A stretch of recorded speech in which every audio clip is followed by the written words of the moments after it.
नमस्कार। आज की क्लास में हम पॉलिटी का टॉपिक भारतीय संविधान की प्रस्तावना लेंगे। इस टॉपिक से संबंधित थ्योरी क्लास हम पिछली क्लासों में कंप्लीट कर चुके हैं और इसी टॉपिक से संबंधित एमसीक्यू जो है व्याख्या सहित आज की क्लास में हम हल करेंगे। तो देखिए इस क्लास को आराम से। टॉपिक का नाम है भारतीय संविधान की प्रस्तावना और विगत परीक्षाओं में जो प्रश्न पूछे गए हैं वो आपको इस क्लास में करवाए जा रहे हैं।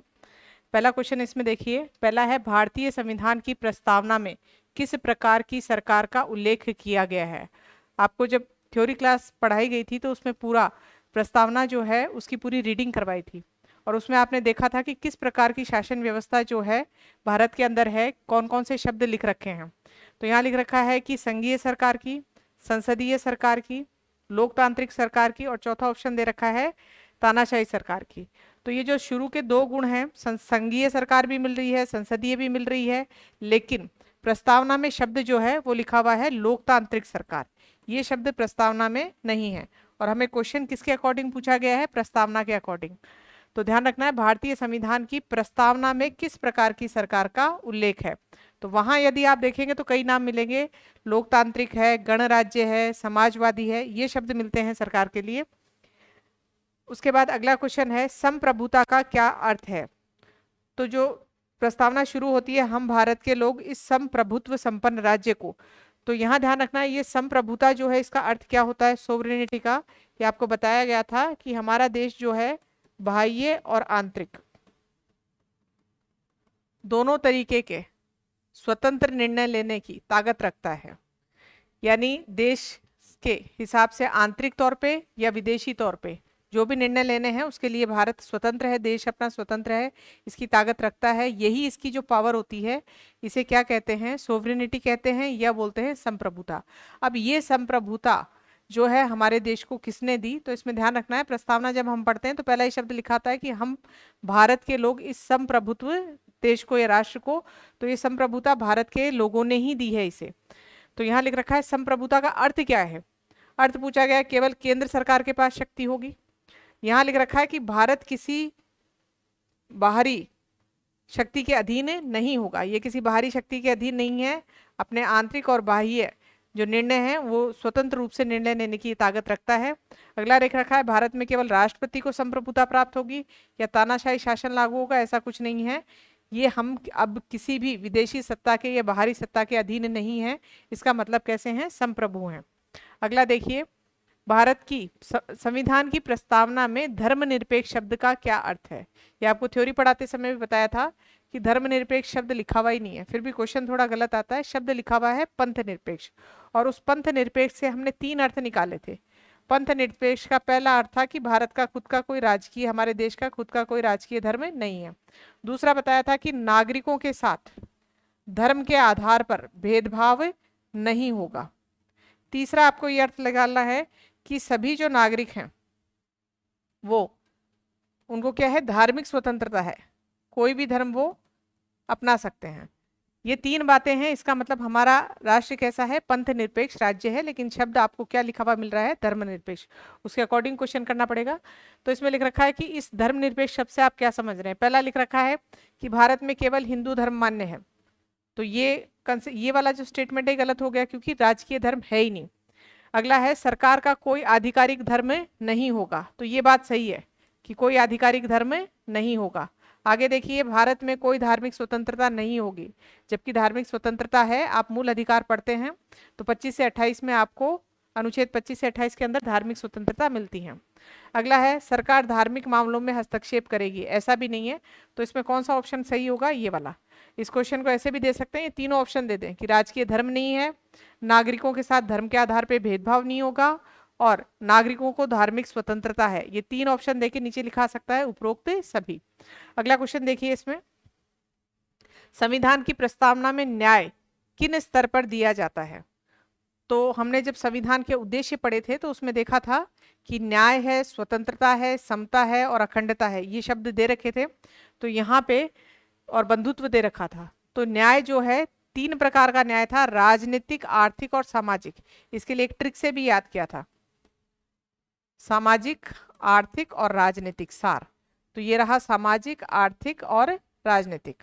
इस न्याय की बात की गई थी। और भी हमने पढ़ा था कि न्याय जो प्रस्तावना में दे रखा है वो प्रतिकारी न्याय की बात नहीं है। प्रतिकारी न्याय तो होता है बदले की भावना से, जो हम कोर्ट में या पुलिस स्टेशन में जो सुन रहे हैं वो क्या है आपका प्रतिकारी न्याय। यानी किसी व्यक्ति ने अपराध किया है, किसी व्यक्ति को यहाँ पे चोट पहुंचाई है, तो उस व्यक्ति को दंड के रूप में उतनी ही ठेस पहुंचाना क्या कहलाता है, प्रतिकारी न्याय। यानी अपराध के बराबर उसको क्या दी जाती है, सजा दी जाती है।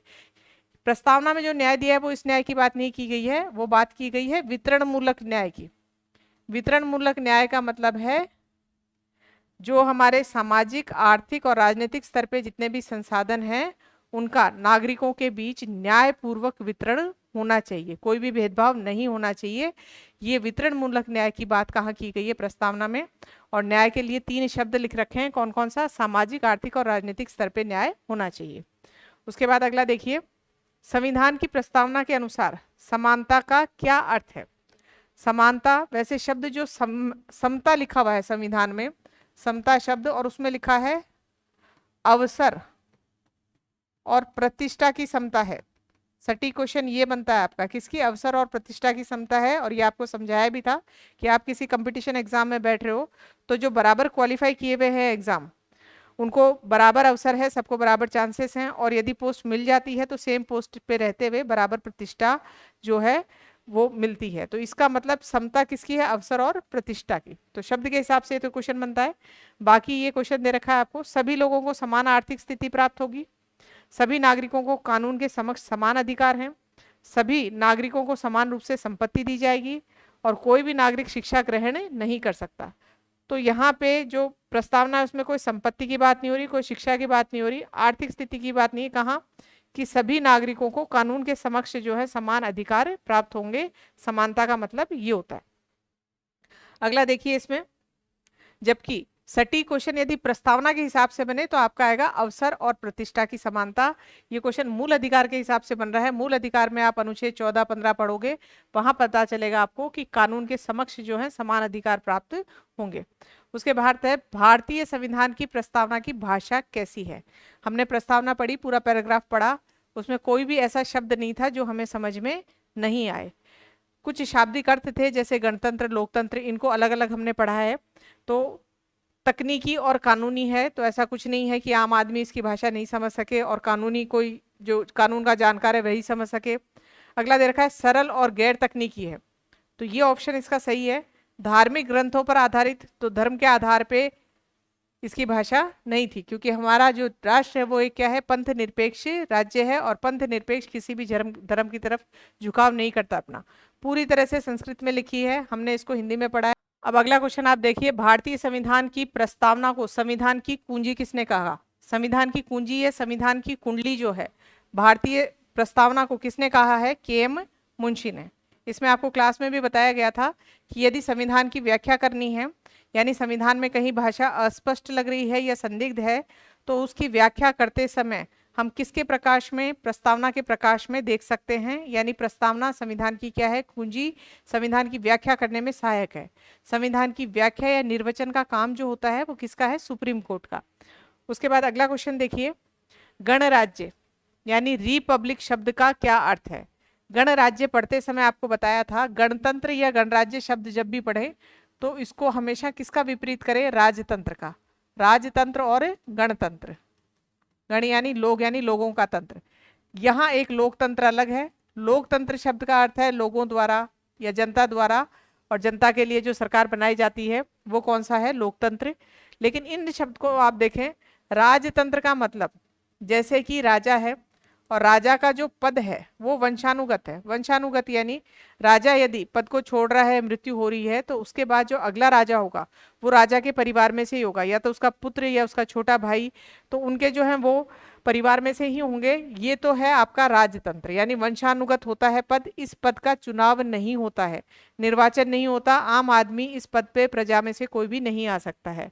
इसी का विपरीत शब्द है गणतंत्र, जिसमें हम देखेंगे जैसे हमारे देश में सर्वोच्च पद है राष्ट्रपति का। इस पद की बात करेंगे तो 3 लाइनें आपको ध्यान रखनी है, उससे पता चल रहा है हमारा देश गणतंत्र है। सबसे पहली तो ध्यान रखना है कि जो राष्ट्रपति है इस पद का क्या होता है, निर्वाचन होता है। दूसरा ध्यान रखेंगे, ये पद जो है वंशानुगत नहीं है, ऐसा नहीं है एक बार कोई राष्ट्रपति बन गए तो अगले राष्ट्रपति उन्हीं के परिवार से होंगे। तीसरा ध्यान रखना है, राष्ट्रपति का जो कार्यकाल है वो एक निश्चित समय का होता है, जिसमें आप पढ़ते हैं 5 वर्ष का, तो इसका कार्यकाल क्या है, निश्चित है। उसके बाद में दूसरे व्यक्ति को मौका मिल रहा है। तो इन सब बातों से पता चल रहा है कि एक आम आदमी भी जो संविधान में लिखी हुई क्वालिफिकेशंस हैं वो उसके अंदर हैं, तो वो राष्ट्रपति का चुनाव लड़ सकता है। और इसके विपरीत कौन सा होता है, राजतंत्र होता है। तो अब देखिए यहाँ गणराज्य या गणतंत्र या जिसको हम रिपब्लिक बोलते हैं, उस शब्द का अर्थ क्या है।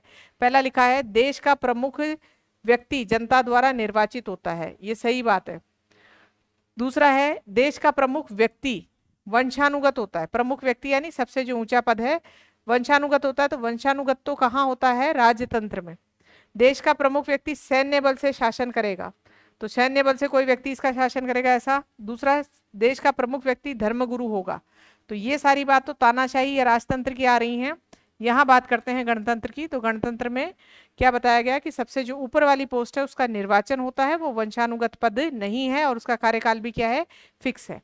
उसके बाद अगला देखिए, बंधुत्व यानी फ्रेटर्निटी का क्या उद्देश्य है। तो प्रस्तावना में बंधुत्व भी दिया है और आपको बताया था कि ऐसा बंधुत्व या भाईचारा होना चाहिए जिससे व्यक्ति की गरिमा को, व्यक्तिगत स्तर पर तो गरिमा को ठेस न पहुंचे और राष्ट्र के स्तर पर एकता और अखंडता जो है वो भंग न हो।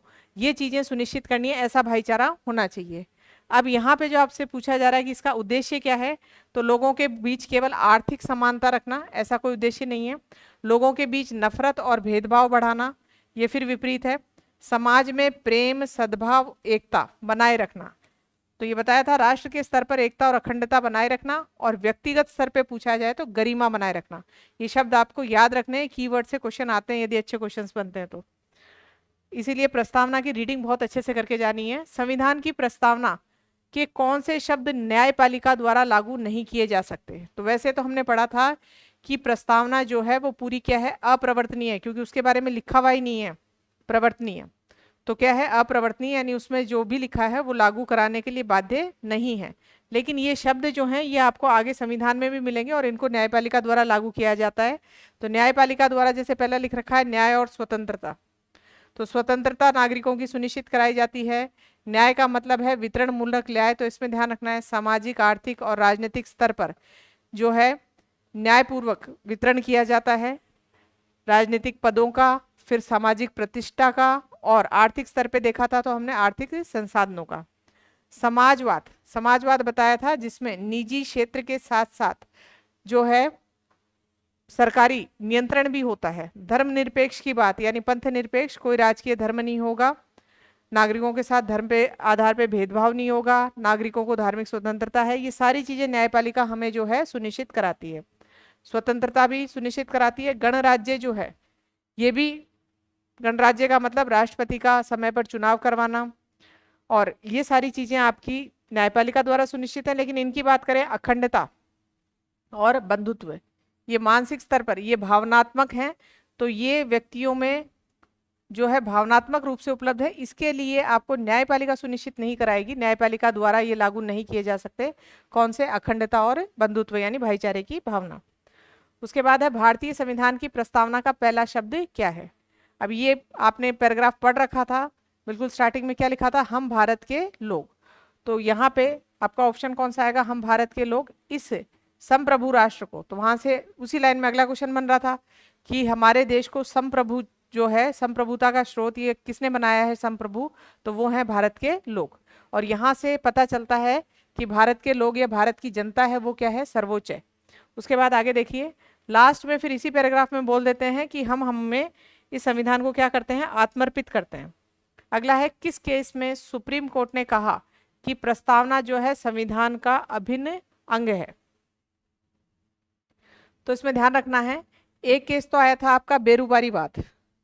जो बेरुबारीवाद है उसमें कहा गया था कि प्रस्तावना जो है संविधान का भाग नहीं है, और प्रस्तावना संविधान का भाग है या नहीं है ये बहस क्यों छिड़ी थी आपको मैंने बताया था, क्योंकि जब हमने इसका एक डायग्राम पढ़ा था, एक चित्र पढ़ा था, उसमें देखा था प्रस्तावना आगे की तरफ एक पेज लगा हुआ है, अनुसूचियां पीछे हैं और बीच के अंदर भाग और अनुच्छेद हैं। क्योंकि प्रस्तावना का किसी अनुच्छेद या भाग से संबंध नहीं है, इसलिए ये बहस छिड़ गई कि इसे संविधान का भाग माना जाए या नहीं माना जाए, क्योंकि ये तो आगे एक पेज लगा हुआ है। तो उसके लिए कई बार संवैधानिक पीठ बैठी है और कई प्रकार के वाद हुए हैं। उन वाद के नाम याद रखने हैं। एक तो बेरूबारी संघवाद है 1960 का, उसमें साफ साफ कह दिया गया कि प्रस्तावना संविधान का भाग नहीं है। लेकिन उसके बाद अगला आया केशवानंद भारती केस। केशवानंद भारती केस जो है वो कहता है 1973 में कि प्रस्तावना जो है वो संविधान का अंग है। और 1994 के अंदर जो है एक केस और आया था, उसका नाम है SR बम्बई केस। उसमें भी कहा गया कि प्रस्तावना संविधान का अंग है। तो ये चीजें ध्यान रखनी है। 3 केस के नाम याद रखेंगे, बेरूबारी संघवाद, दूसरा केशवानंद भारती और तीसरा ध्यान रखना है SR बम्बई वाद। इनके वर्ष भी याद रखने हैं, 1960, ये 1973 और SR बम्बई वाला है 1994 का। उसके बाद अगला देखिए, भारतीय संविधान की प्रस्तावना में भारत को किस प्रकार का राष्ट्र घोषित किया गया है। तो कौन सा लिख रखा है, लोकतांत्रिक शब्द लिखा हुआ है, समाजवादी भी लिखा हुआ है, पंथ निरपेक्ष भी लिखा हुआ है। आगे देखिए बी में लिख रखा है कि संप्रभु है, ये शब्द भी है, समाजवादी शब्द भी है, धर्मनिरपेक्ष शब्द भी है। मैंने बताया था शब्द पंथ निरपेक्ष है, लेकिन क्वेश्चन में धर्मनिरपेक्ष आता है तो उसको सही मान के चलना है। फिर उसके बाद में कौन सा है, लोकतांत्रिक है, गणराज्य है। ये सारे शब्द लिखे हुए हैं, संघीय शब्द नहीं लिखा हुआ। गणराज्य शब्द लिखा हुआ है, लोकतांत्रिक और गणराज्य भी लिखा हुआ है। इसमें ऑप्शंस में ज्यादा कौन सा बैठ रहा है, ये वाला, तो आपका आंसर कौन सा आएगा, बी वाला। और सबके अर्थ आपको बताए हुए हैं। संप्रभु का मतलब बाहरी और आंतरिक तौर पे स्वतंत्र होना।